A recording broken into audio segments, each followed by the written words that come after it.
As the deer longs for flowing streams, so my soul longs for you, O God. My soul thirsts for God, for the living God. When shall I come and behold the face of God? My tears have been my food day and night, while people say to me continually, where is your God? These things I remember as I pour out my soul, how I went with the throng, and led them in procession to the house of God, with glad shouts and songs of thanksgiving, a multitude keeping festival. Why are you cast down, O my soul, and why are you disquieted within me? Hope in God, again I shall praise, my help and my God. My soul is cast down within me, therefore I remember you from the land of Jordan and of Hermon, from Mount Mizar. Deep calls to deep, as the thunder of the cataracts. All your waves and your billows have gone over me. By day the Lord commands his steadfast love, and at night his song is with me, a prayer to the God of my life. I say to my rock, why have you forgotten me? Why do I mourn because of the oppression of the enemy? Like a deadly wound in my body, my adversaries taunt me. They say to me continually, where is your God? Why are you cast down, O my soul, and why are you disquieted within me? Hope in God, when I again shall praise, my help and my God. Good morning. Good morning. Today's Old Testament reading comes from 1 Kings chapter 19, verses 1 through 15.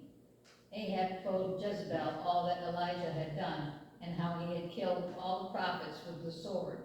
Then Jezebel sent a messenger to Elijah saying, so may the gods do to me and more also if I do not make your life like the life of one of them from this time tomorrow. Then he was afraid. He got up and fled for his life and came to Beersheba, which belongs to Judah. He left his servant there. But he himself went a day's journey into the wilderness and came and sat down under a solitary broom tree. He asked that he might die. It is enough now, O Lord, take away my life, for I am no better than my ancestors. Then he lay down under the broom tree and fell asleep. Suddenly an angel touched him and said to him, get up and eat. He looked, and there at his head was a cake, baked on hot stones and a jar of water. He ate and lay down again. The angel of the Lord came a second time, touched him and said, get up and eat, otherwise the journey will be too much for you. He got up and ate and drank. Then he went in the strength of that food 40 days and 40 nights to Horeb, the mount of God.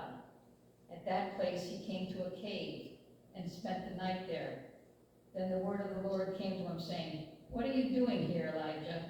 He answered, I have been very zealous for the Lord, the God of hosts, for the Israelites have forsaken your covenant, thrown down your altars, and killed your prophets with the sword.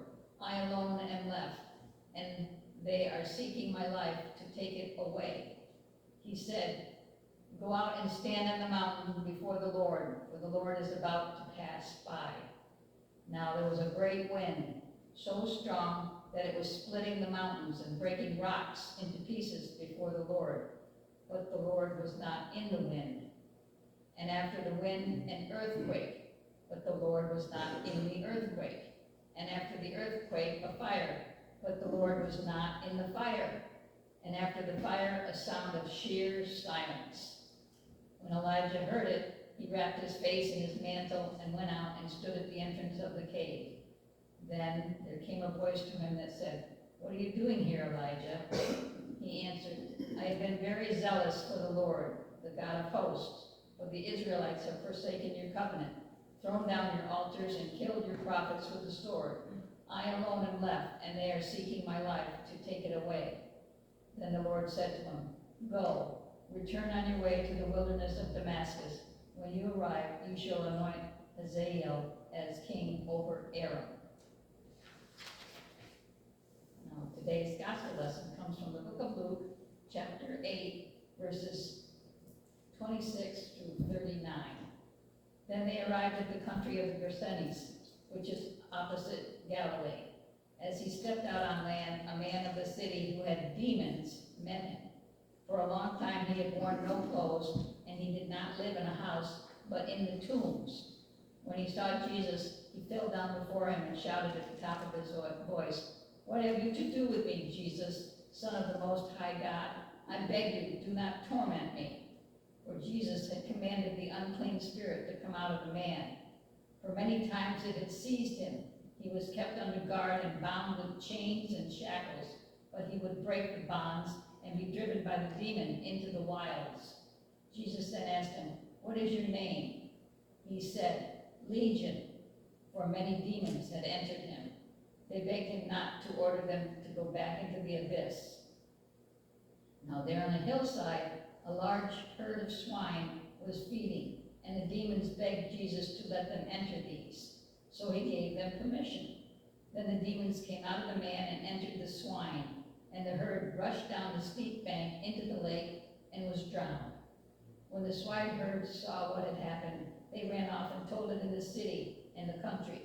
Then people came out to see what had happened, and when they came to Jesus, they found the man from whom the demons had gone, sitting at the feet of Jesus, clothed and in his right mind. And they were afraid. Those who had seen it told them how the one who had been possessed by demons had been healed. Then all the people of the surrounding country of the Gerasenes asked Jesus to leave them, for they were seized with great fear. So he got into the boat and returned. The man from whom the demons had gone begged that he might be with him, but Jesus sent him away, saying, "Return to your home and declare how much God has done for you." So he went away proclaiming throughout the city how much Jesus had done for him. This is the word of God for the people of God. Thanks be to God.